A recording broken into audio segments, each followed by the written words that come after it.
Assalamualaikum warahmatullahi wabarakatuh. Waalaikumsalam.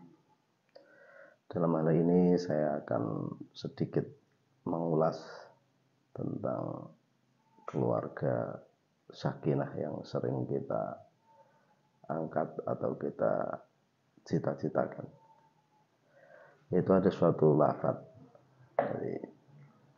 dari Al-Quran, wa ashiruhunna bil ma'ruf fa in karihtumuhunna fa asya an takrahu syai'an Allahu fihi khairan katsira.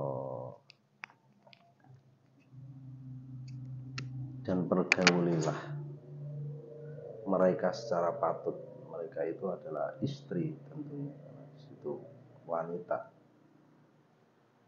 Bil ma'rufi, dengan patut, dengan baik. Maksudnya dengan baik yaitu dengan cara-cara yang diatur oleh syara, seperti kita berkeluarga untuk beribadah.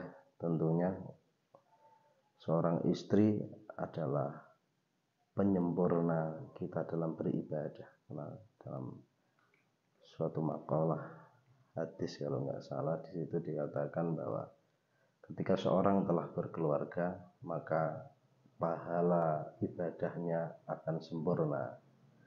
Ketika belum berkeluarga maka pahalanya hanya separuh.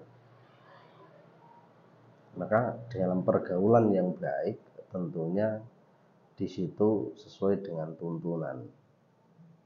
Semisal ketika dalam keadaan suci, istri itu dipergauli dengan baik.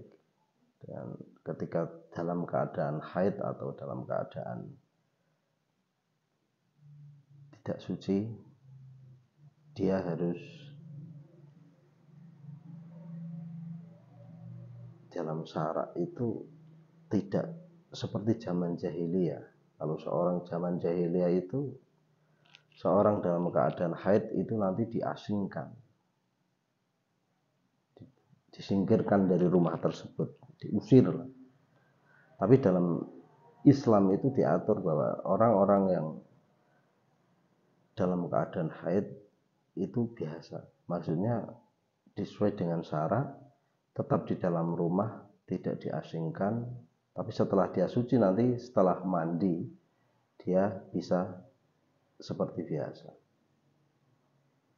Fa in karihtumuhunna fa asya an takrahu syai'an.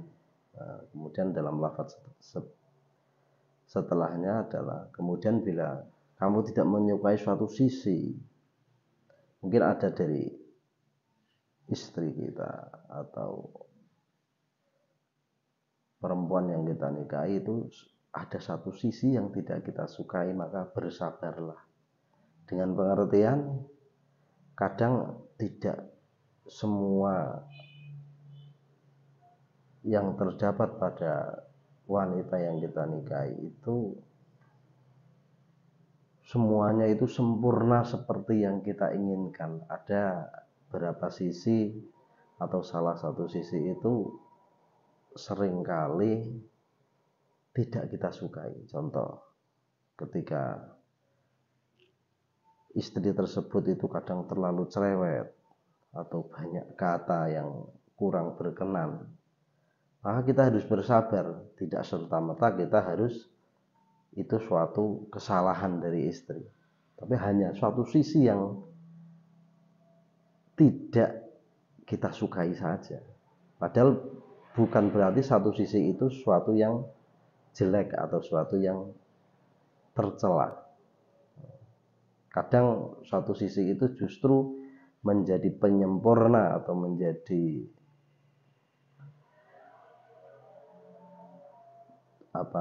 penyempurna atau suatu sifat yang justru menjadikan ibadah kita itu lebih sempurna.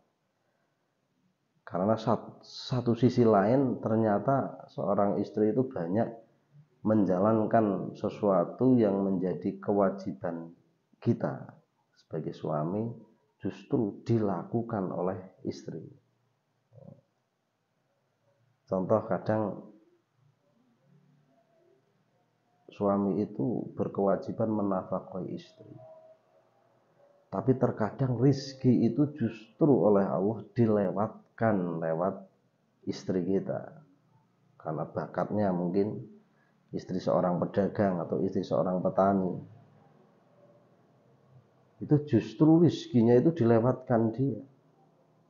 Kalau kita tandang sendiri, melakukan sendiri perniagaan berdagang, ternyata istri itu lebih bakat karena memang mungkin dari orang tua atau dari